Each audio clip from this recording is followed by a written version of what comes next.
এনবিআরে চলছে complete shutdown, নজিরবিহীন অচল অবস্থা। এই অচল অবস্থার ফলে বাংলাদেশের শিল্প উদ্যোক্তা এবং ব্যবসায়ীরা সংবাদ সম্মেলন করে বলেছেন যে তাদের দৈনিক যে ক্ষতি হচ্ছে, গত 1-1.5 বছর থেকে যে ক্ষতির মুখোমুখি তারা ছিলেন এবং এখন যে ক্ষতি হচ্ছে সেটা হয়তো ভবিষ্যতে কখনোই পুষিয়ে নেওয়া সম্ভব হবে না। এক্ষেত্রে পোশাক শিল্পে একটা আনুমানিক হিসেব দিয়েছেন একজন ব্যবসায়ী। তিনি বলেছেন যে 2,500 থেকে 2,600 কোটি টাকা, এই রিপিট 2,500 থেকে 2,600 কোটি টাকা প্রতিদিন আনুমানিক আমরা ক্ষতির সম্মুখীন হচ্ছি পোশাক খাতে। এই যে কন্ডিশন দেশের, আপনার ব্যবসা না থাকলে আপনি কি করবেন? ব্যবসা না থাকলে আপনি আসলে কি করবেন? দেশের এই 18 কোটি মানুষকে কিভাবে খাওয়াবেন? প্রবাসী শ্রমিকদের আয় দিয়ে আপনি দেশ থেকে ব্যবসা তুলে দিতে চান?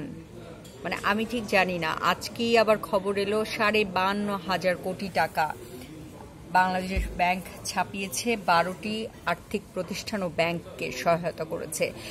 এটা নাকি পরিস্থিতির কারণে তারা এই সহায়তাটা করেছে।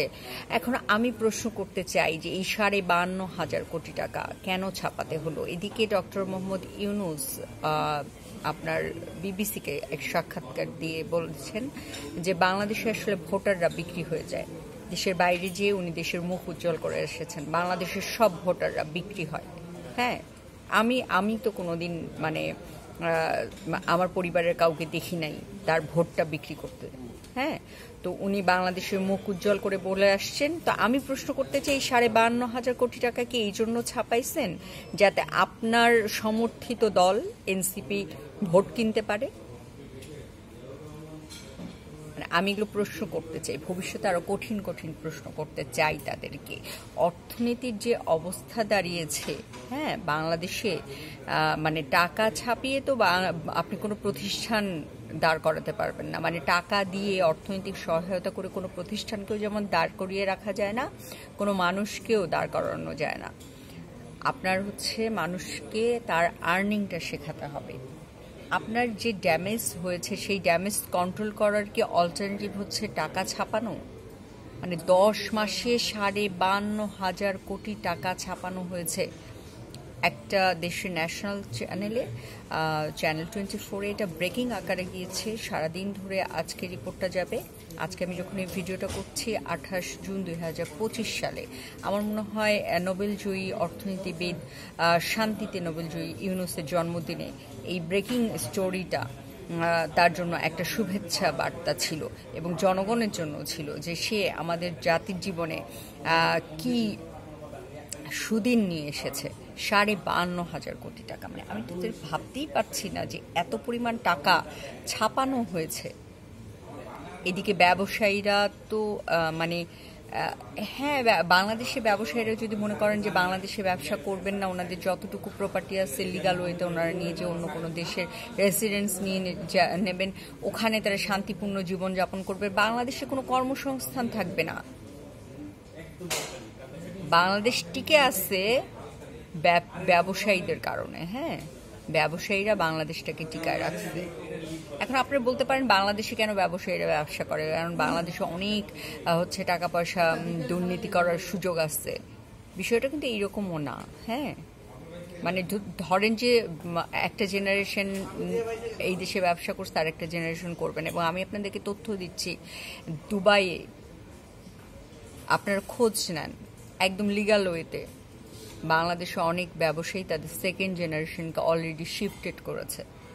তারা পশ্চিমাদের প্রতি আকৃষ্ট নয়, তারা দুবাইকে। এবং এইটা কিন্তু ভারতও করছে, পাকিস্তানও করছে। এই রিজনে যে প্রবলেম, সেটার কারণে কিন্তু দুবাই একটা গন্তব্যস্থল হয়ে উঠেছে, বিশেষ করে দক্ষিণ এশিয়ার ব্যবসায়ীদের জন্য। এবং দুবাইয়ে কিন্তু মানে প্রতি বছরই ওখানে বিনিয়োগ বাড়ছে, কারণ তারা নিজেদেরকে বিনিয়োগ বান্ধব করেছে। আর আপনারা কি করছেন? আপনারা হচ্ছে ঢাকা শহরে এমনি গতি নাই, তারপর আজকেই আপনার ডিএনসিসি আয়োজন করছে ই রিকশার প্রশিক্ষণ কর্মসূচি, সেইটাতে আবার গেছে বিখ্যাত আসিফ ভুঁইয়া। মানে সে যেখানে থাকবে সেখানে 2 নাম্বারই না 4 নাম্বারই থাকবে। হ্যাঁ, সে তো একটা মানে কি বলবো, প্রথম আলোর প্রোডাক্ট। প্রথম আলো যেভাবে তাকে চালায় সে সেইভাবে চলে। তো সে যেটা করবে, মানে যেখানে যাবে সেইখানে অবশ্যই একটা বিহাইন্ড দ্য কিছু রিজন আছে। সে এইটা করছে। ঢাকা শহরে তো গতিই নাই। এই গতির কারণে প্রত্যেক দিনের যে অর্থনৈতিক ক্ষতি মানুষ টাইমলি কাজে যাইতে না পারার জন্য, সেই ক্ষতি পোষানো যায় না। সেখানে সে হচ্ছে আসছে রিক্সা চালাবে রাস্তায়। রিক্সাওয়ালাদের হচ্ছে আগে, মানে রিক্সাওয়ালাদের তো টেসলা বলে, টেসলা হচ্ছে অবৈধ ছিল, তাতেই ধাক্কা দিয়ে মানুষ মেরে ফেলতো, অ্যাক্সিডেন্ট করতো। আর এখন টেসলা হচ্ছে মানে বৈধতা নিয়ে আপনাকে ধাক্কা দিবে, বুঝছেন? এই হচ্ছে বাংলাদেশের কন্ডিশন। বাংলাদেশের মানুষের এত দুর্ভাগ্য, এত দুর্ভাগ্য। এই জাতি যতবার রক্ত দিছে ততবারই প্রতারক পাইছে খুঁজে। যতবার নিজেদের রক্ত দিচ্ছে ততবার প্রতারিত হয়েছে এই জাতি। তাদের রক্তের উপর দিয়ে ক্ষমতায় গেছে কিছু লোক, শুধু দুর্ভাগা জাতি একটা।